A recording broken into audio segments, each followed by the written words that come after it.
السلام علیکم دوستو، آج ہم نئی ویڈیو کے ساتھ حاضر ہیں۔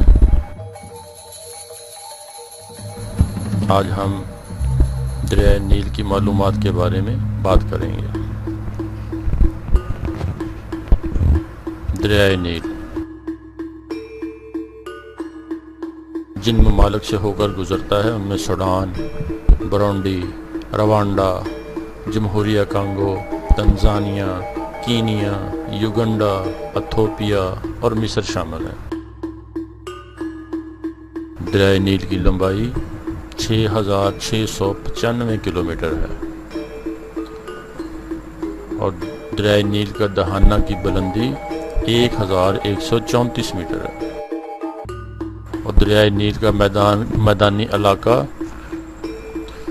34 لاکھ مربع کلومیٹر۔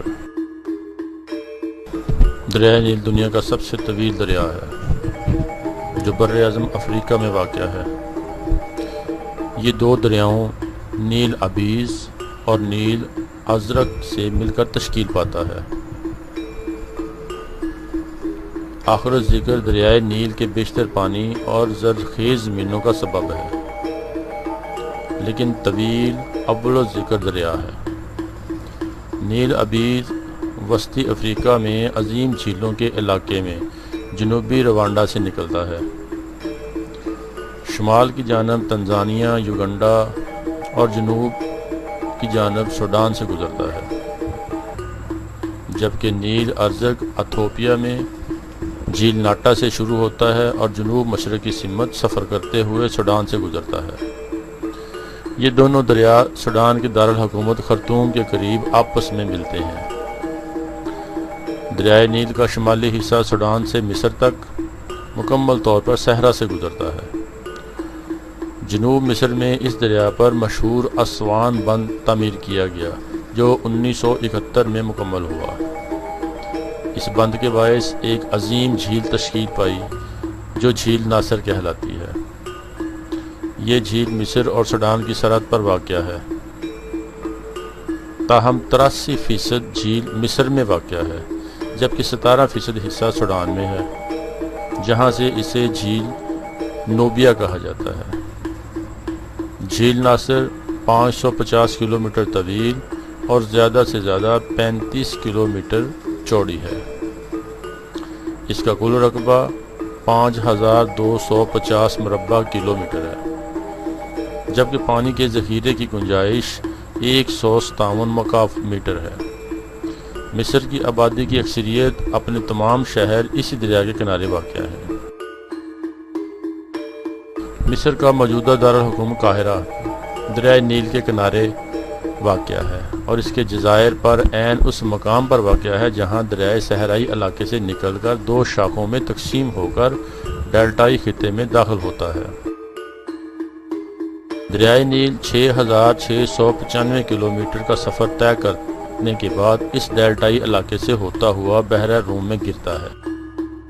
قدیم مصر کے تمام آثار قدیمہ بھی دریائے نیل کے کنارے کے ساتھ ساتھ ملتے ہیں، کیونکہ 4000 سال قبل مسیح میں صحرائے اعظم کی وسعت گیری اور خشک سالی کے باعث مقامی باشندے دریائے نیل کی جانب ہجرت کر کے آ گئے جو عظیم مصری تہذیب کا پیش خیمہ ہے۔ نیل ازرق ایتھوپیا کے پہاڑوں میں واقع جھیل ناٹا سے نکلتا ہے اور 1400 کلومیٹر کا سفر کرنے کے بعد سوڈان کے دارالحکومت خرطوم کے قریب نیل ابیض میں مل جاتا ہے اور دریائے نیل تشکیل پاتا ہے۔ دریائے نیل کا ایک مشہور واقعہ تو آپ نے سنا ہوگا۔ جب مصر فتح ہوا تو اہل مصر نے فاتح مصر حضرت عمر بن عاص سے کہا کہ ہمارے ملک میں کاشتکاری کا دار و مدار دریائے نیل پر ہے۔ ہمارے ہاں یہ دستور ہے کہ ہر سال ایک حسین و جمیل کنواری لڑکی دریا میں ڈالی جاتی ہے۔ اگر ایسا نہ کیا جائے تو دریا خشک ہو جاتا ہے اور قحط پڑ جاتا ہے۔ حضرت عمر بن عاص نے انہیں اس رسم سے روک دیا۔ جب دریا سوکھنے لگا تو حضرت عمر بن عاص نے یہ واقعہ خلیفہ وقت امیر المومنین حضرت عمر فاروق رضی اللہ تعالی عنہ کو لکھ بھیجا، جواب میں حضرت عمر نے تحریر فرمایا کہ دین اسلام ایسی وحشیانہ و جاہلانہ رسموں کی اجازت نہیں دیتا، اور آپ نے ایک خط دریائے نیل کے نام لکھ بھیجا اور اسے دریا میں ڈالنے کی ہدایت کی۔ اس خط کا مضمون یہ تھا: بعد حمد و ثنا و صلات کے مطلب یہ ہے کہ اگر تو اپنی طرف سے اور اپنی مرضی سے چل رہا ہے تب تو خیر نہ چل، اگر اللہ تعالی واحد القہار تجھے جاری رکھتا ہے تو ہم اللہ سے دعا مانگ رہے ہیں کہ وہ تجھے رواں کر دے۔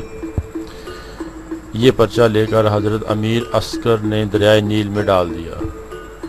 ابھی ایک رات بھی گزرنے نہیں پائی تھی جو دریائے نیل میں 16 ہاتھ گہرا پانی چلنے لگا، اور اس وقت مصر کی خشک سالی ترسالی سے گرانی ارزانی میں بدل گئی۔ قرآن مجید میں 2 دریاؤں کا ذکر آیا ہے، جن میں دریائے نیل سورۃ الانبیاء اور دریائے فرات سورۃ فرقان میں شامل ہے۔ امید ہے دوستو آپ کو ہماری یہ ویڈیو پسند آئے گی، تو ہمارے چینل کو لائک کریں، شیئر کریں اور سبسکرائب کریں،